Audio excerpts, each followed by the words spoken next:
Okay, everyone, I'm tuning in today to kind of give you an update. It's easier like this than writing it to you.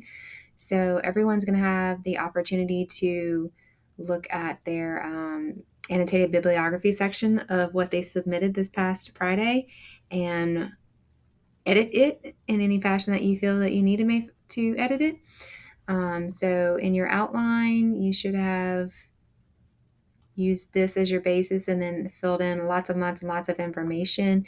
You have your page break, your references in the center, and then all of your references right here. And then one of those references that was, I should say, most clinically relevant to your patient, you would use to do your annotated bibliography. So you will insert the correct I'm sorry, it's getting late, but you'll insert the correct reference, how you reference it at the top as your title, single space, then 4 spaces, and begin double spacing right here whenever you get to actually talking about the article. So your article needs to include what the heck the study was about. Was it about how to improve pain with patients with osteoarthritis, or, whatever it was. Then what methods did the researcher use? So tell us, was it a blinded study? What did they do? Then tell us, how did they do it? So your design of it, did it have 2 or 3 groups with X amount of people in each of those groups who received blank amount? Now we're getting into the next sections. They received X treatment and Y treatment, and for this length of time. And what were the results of that? Ultimately, did group A have better outcomes than group B? And then talk about how these findings relate to your patient. Like, how did your patient, like, why would you, ultimately, why did you choose this article? How did it relate to your patient? Because you wouldn't just choose an article that had nothing to do with your patient. So how did this article relate to your patient? Where did that patient fall in the same age group as the test subjects? Did they have the same diagnosis? Something like that. You need to relate it in that fashion. And then what influence does the article have on your interventions and why? If you look at all of these bullets should be 1 to 2 sentences, because in total it should be 10 to 15 sentences, your annotation. So that last little bit, what influence did this article have on your interventions and why?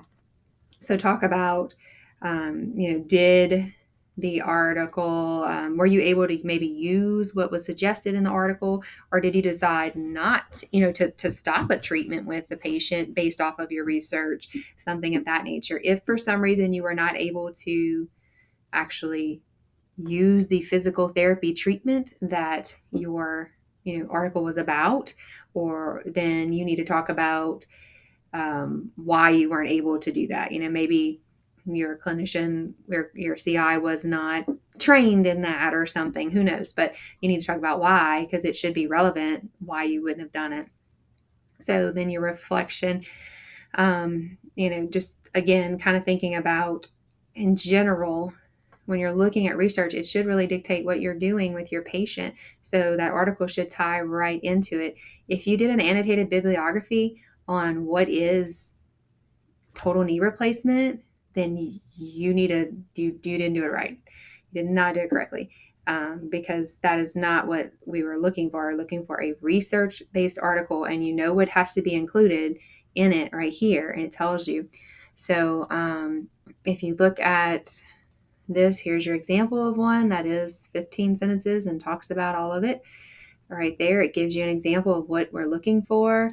And if you also, let me see if it'll let me go to the rubric if I don't have it pulled up. I don't think I do.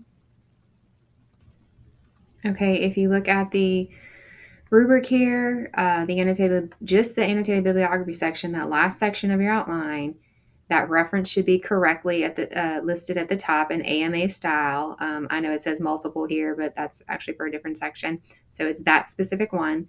10 to 15 sentences, and you should have understood what that article was about. So if you explain it inaccurately, you would get some points off there. The annotation of the primary article includes, again, those things that was already listed: the study design, participants, and the findings, and then your reflection right here, how the article has influenced your treatment approaches and maybe your future treatment approaches and such. So please have this relook at this, because I looked at a few, and they were not necessarily done correctly, and this would have removed a lot of points from your overall case study. And I want y'all to be successful at this. So we need to look at ways whenever y'all get back at how this can be improved, and how future classes can make sure that they are on point with getting that annotated bibliography done. So we'll discuss those and get some input from y'all on that. And again, have this email to me by Friday. I am not regrading the outline. I will continue grading outlines only. And again, those will have in Moodle, it will show you some little comments that I made. The outline section will maybe say, hey, this is a good part to elaborate on this. Or it might say, where is this? Because you're missing something.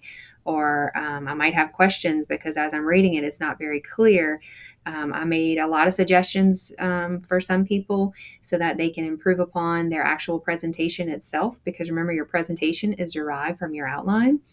And so, take those comments into consideration, because I'll be looking for those changes, because it probably means that you're missing points on your outline. And that means that you're going to possibly miss points on the actual presentation itself if you don't include all of those points of information that you need. So again, some things may be suggestions, and I try to denote that, or but other things are actual questions like, where is this? What is this about? Tell me more about this. So make sure you elaborate on those things in your presentation. If you have any questions, please email me as soon as possible, so that I can help you along the way and let you guide you in the right direction. So have a good one, and I look forward to continuing with reviewing the outlines and providing feedback, so that if you want to make any changes to your presentation, you can do that before the end of this week.